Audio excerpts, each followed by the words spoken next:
Sejam bem-vindos todos. Falar em Rio Verde, senhor presidente. Paulo Paim, eu sei que lá em Rio Verde, Goiás, existem muitos do Sul, inclusive não só gaúchos, catarinenses, que lá têm feito investimentos. E eu sei que, se não me engano, tem uma unidade da Perdigão, em Rio Verde, que a Perdigão nasceu em Videira, em Santa Catarina. Hoje é a BR-Fusco, a Perdigão e a Sadia formaram uma fusão, mas a Perdigão especificamente, como a Sadia, que nasceu em Concórdia, a Perdigão foi em Videira. E eu sei que há uma unidade da Perdigão em Rio Verde, lá em Goiás. É um próspero município, nós queremos, como catarinenses, cumprimentar também aos estudantes de lá. Por isso que ele foi governador e senador, conhece tudo. Mas, caro presidente Paulo Paim, grande senador do grande Rio Grande do Sul, quero lhe cumprimentar e a todos os colegas. Quero fazer uma breve referência de um movimento que houve essa semana, nos dias de ontem e anteontem, sobre um movimento da fruticultura. Durante muito tempo, acreditou-se que a cultura da maçã, e a maçã ela é muito produzida, 60% da maçã no Brasil é produzida em Santa Catarina, no nosso estado. E aí veio o Rio Grande do Sul, que é a terra de Vossa Excelência, que é a região de Vacaria, Bom Jesus, produz muita maçã. Muita maçã. É extraordinário esse movimento, e uma parte... Em terceira posição vem o estado do Paraná, que é a região de Palmas, Clevelândia, que também produz maçãs. A maçã em Santa Catarina começou com o município de Fraiburgo. Foram os franceses que lá começaram a se estabelecer e trouxeram as primeiras mudas de maçãs e começou a cultura da maçã. Tivemos no segundo momento a região de São Joaquim, Urubici, que fica na Serra Catarinense, é uma das regiões mais frias do Brasil.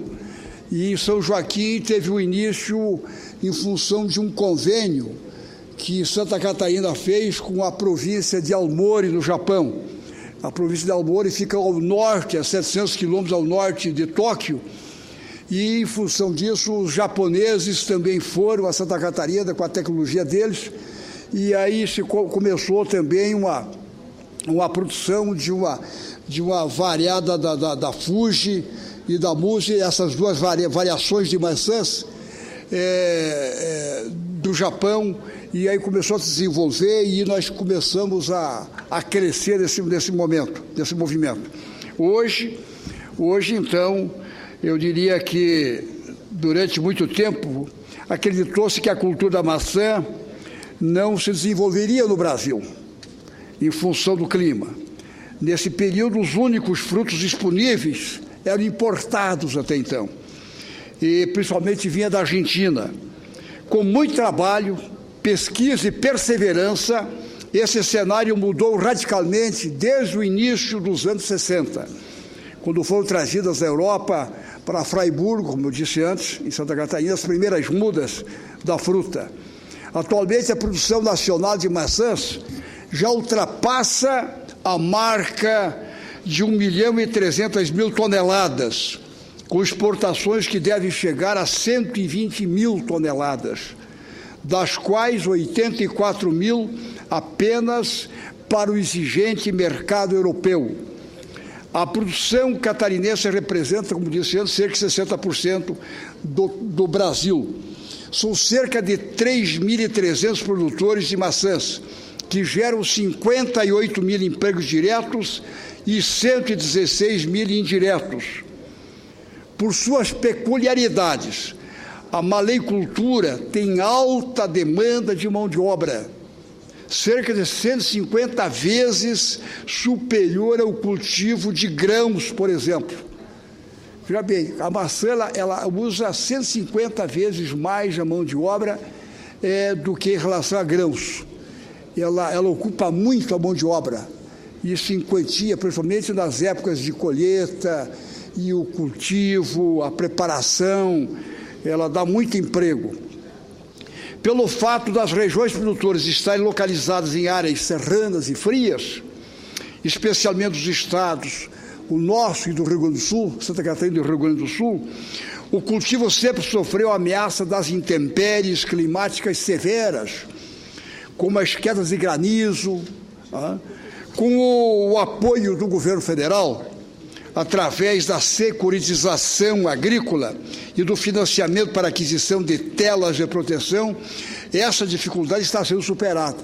E eu lembro quando o presidente e diretor do BRD, junto ao BNDES, conseguiu-se uma linha e os produtores de maçãs, pelo menos aconselha-se, a 30% a 40% fazer a cobertura de telas.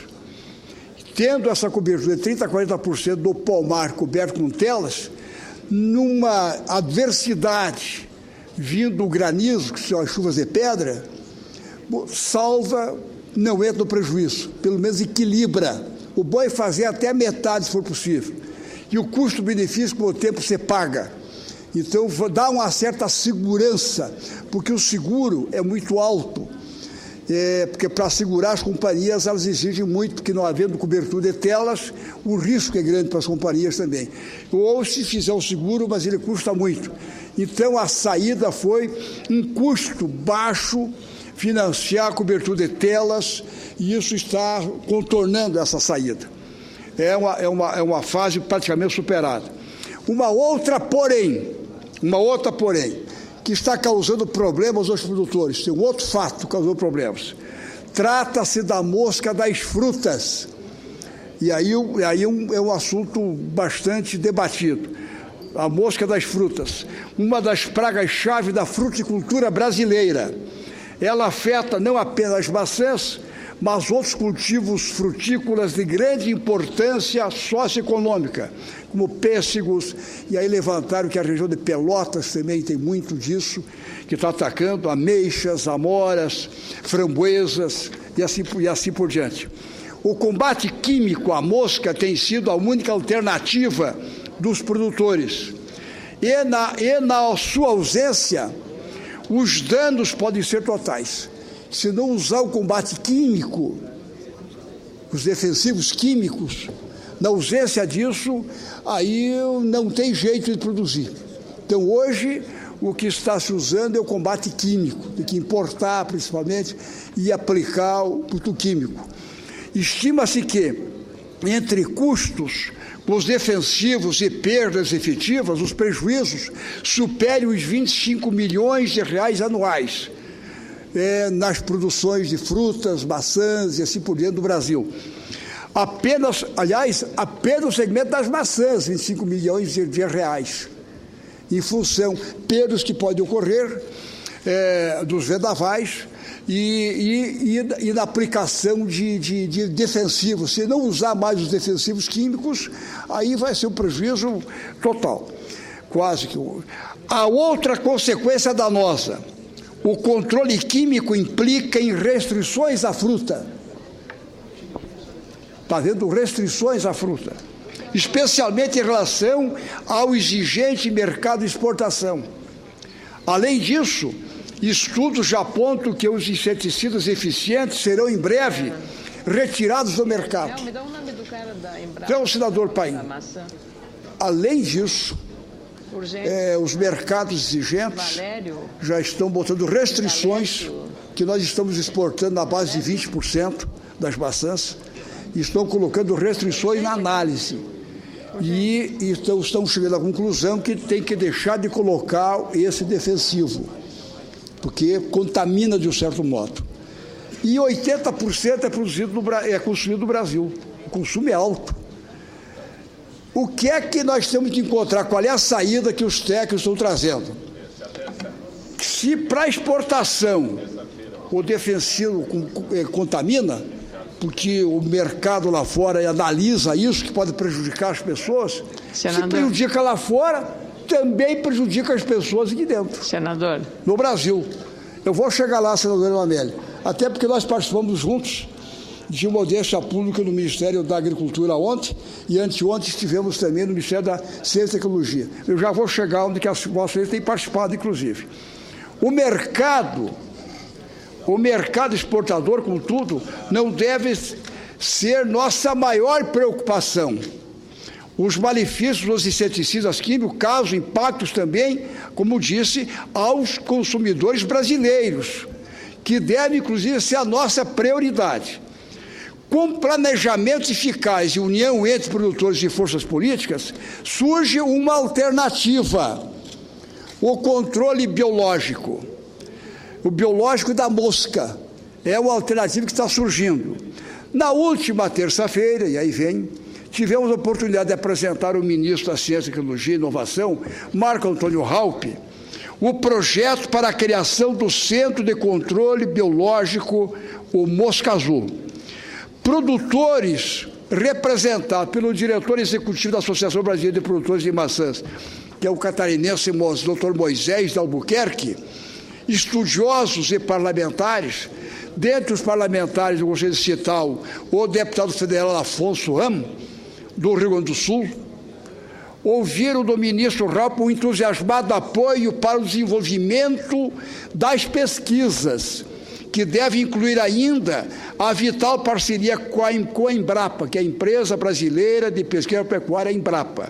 Outro encontro, e esse de ontem, no mesmo sentido, ocorreu na manhã no Ministério, ontem era o meio-dia, passando o meio-dia, no Ministério da Agricultura, e aí também com a participação da senadora Ana Amélia, representando o senador Paulo Paim e o senador Pedro Simão. E eu estava representando anteontem os senadores Luiz Henrique e Paulo Bauer, também do Estado de Santa Catarina, porque temos uma produção muito forte. E também estava lá anteontem a representante da senadora Ana Amélia, que é a assessoria dela. O ministro Antônio Andrade garantiu a proposta também, que deu o ministro Raupp, Ciência e Tecnologia, uma mesma receptividade, acionando imediatamente a Embrapa para participar desse projeto. Ele ligou na presença da senadora Ana Amélia, de nós e dos técnicos, ligou para o presidente Maurício, não estou equivocado, que é o presidente da Embrapa, ligou para ele, para o presidente da Embrapa, e à tarde eu não pude comparecer à Embrapa, mas o pessoal foi até a Embrapa, o deputado Afonso Ramos, o senador Luiz Henrique foi até a Embrapa ontem à tarde, eu não pude, não lembro se a senadora Ana Amélia foi, mas eu gostaria de ouvir agora a Vossa Excelência, porque participou diretamente, representando, como disse ontem, os senadores gaúchos, lá com o ministro da Agricultura, e anteontem nós tivemos com o ministro Raupp. Olha, senador Cacildo Maldanha, eu queria cumprimentá-lo, e o meu objetivo era exatamente esse, por trazer esse tema à tribuna e ao conhecimento da população. Afinal, o Brasil há 30 anos importava praticamente toda a maçã que consumia, e o ministro Antônio Andrade lembrou que ele morava no interior e era uma festa quando o pai dele ia para a cidade, para o centro maior, e levava para casa uma maçã enroladinha naquele papel azul, as maçãs argentinas famosas, né? Hoje o Brasil tem maçãs que já exporta entre 10% e 15% do total de todos os 20 milhões de dólares, 2 bilhões de dólares que produz o faturamento, e esse percentual é muito significativo na exportação. E Vossa Excelência alerta, não é só para o mercado externo que nós temos que nos preocupar, é com o mercado interno, que é altamente consumidor de maçã, que a gente já tentou colocar na merenda escolar, em vários programas alimentares, que a maçã é uma fruta extremamente nobre, muito importante na nutrição. Então, essa criação do Centro de Controle Biológico da Mosca das Frutas, lá em Vacaria, espero que a mosca azul não pique as vaidades políticas, senador, e não picou, porque Vossa Excelência está referindo que eu representei o senador Simão, o senador Paim. À tarde, o senhor não estava lá na Embrapa, mas o senador Luiz Henrique falou no senhor, eu falei também no seu envolvimento, o senador Paulo Bauer, e esse esforço coletivo que nos leva a cumprir o nosso mandato aqui. Então, eu queria dizer que também ao doutor Maurício Lopes, presidente da Embrapa, a toda a sua equipe que estava lá nos atendendo, em nome do senador Luiz Henrique, que Vossa Excelência já referiu, pela atenção que ele deu e pela força e apoio. Claro que a iniciativa do ministro Antônio Andrade de ter solicitado na nossa frente, por telefone, que desse mais atenção, sempre teve um peso relevante. E Vossa Excelência tem toda a razão. Eu queria também aproveitar para mencionar o Adalécio Kowalewski. O Adalécio Kowalewski é da Embrapa, da Embrapa da região de Bento Gonçalves, mas vai ser o chefe desse setor de controle biológico lá em Vacaria, que vai ser o local do centro escolhido. Eu sou de Lagoa Vermelha, o senhor sabe, né? Mas Lagoa Vermelha também é produtora de maçã. Bom Jesus, Caxias do Sul, Veranópolis, toda aquela região da Serra produz maçãs de excelente qualidade. Vacaria, o centro, tem uma grande produção, e os municípios catarinenses, Vossa Excelência sabe melhor, não vou entrar na seara de Santa Catarina, mas eu queria cumprimentá-lo por trazer esse tema ao conhecimento da população e da preocupação dos técnicos e, sobretudo, dos produtores de maçã, caro senador Cacildo Maldaner. Parabéns. Eu recolho com muita alegria a parte de Vossa Excelência, senadora Ana Amélia, que tem se dedicado profundamente nesse tema também, aliás, como nos outros demais assuntos, e isso vai fortificar, sem dúvida alguma, até porque em Vacaria, segundo expuseram, já existe uma extensão da Embrapa. E a Embrapa sendo a encarregada, que a ideia é de colocar... Porque os produtores de maçãs, a Associação Brasileira de Produtores de Maçãs, que o presidente é catarinense, ele se dispõe a colaborar até com a parte de recursos financeiros e o Ministério da Agricultura e da Ciência e Tecnologia também. Agora, para quem? Qual é a organização que vai cuidar para tentar combater e encontrar as defesas dessa mosca azul?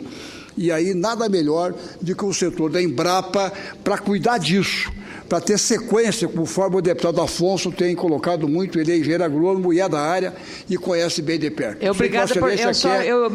Por omissão, eu não mencionei exatamente a atuação do deputado Afonso Ram, que é meu correligionário do Rio Grande do Sul, porque citei os 3 senadores do Rio Grande e seria uma injustiça não mencionar o esforço que o Afonso Ram lidera à Frente Parlamentar em defesa da pomicultura ou dos produtores de maçã. Obrigada, senador. Okay.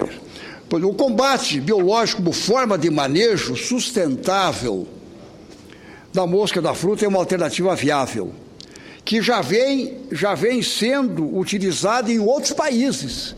Outros países já conseguiram combater. Entre as técnicas apropriadas estão a utilização de inimigos naturais e a técnica do inseto estéril. Aí nós temos que usar, através da pesquisa, para nós combatermos. E aí a fruta vai ser uma fruta sã para exportação, e para nós, os brasileiros, os consumidores do Brasil, também teremos um produto completamente sem problemas. Estudo recente, realizado no México, indica que os benefícios financeiros de um programa de controle biológico são da ordem de 21 para 1, ou seja, um retorno de $21 para cada dólar investido na pesquisa.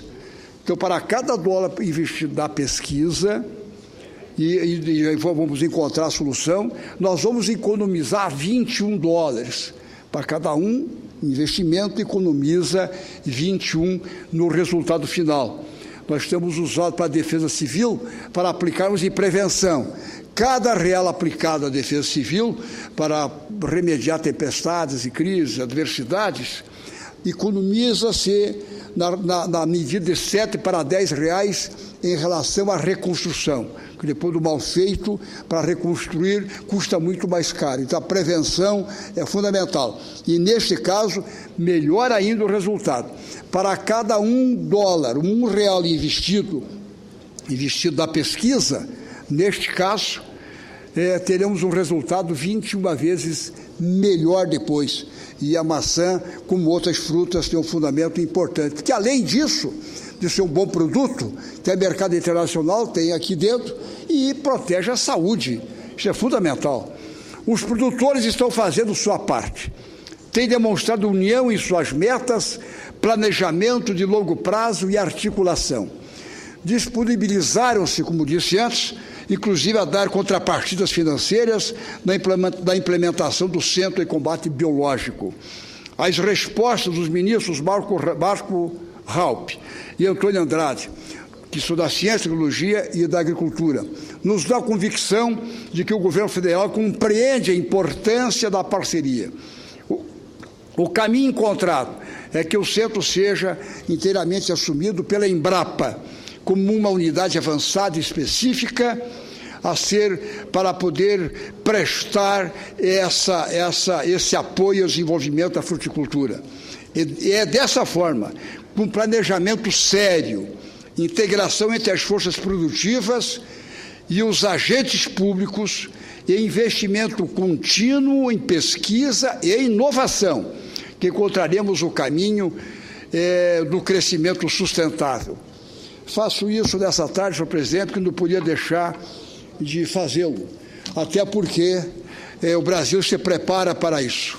Nós, até há pouco tempo, importávamos da Argentina, o Chile tem uma tecnologia extraordinária em fruticultura, causa uma economia fantástica, de primeira grandeza, eles têm um controle fitossanitário extraordinário, isso fortalece a saúde, é um modelo para o mundo e o Brasil não pode deixar de se preparar para isso também, senhor presidente.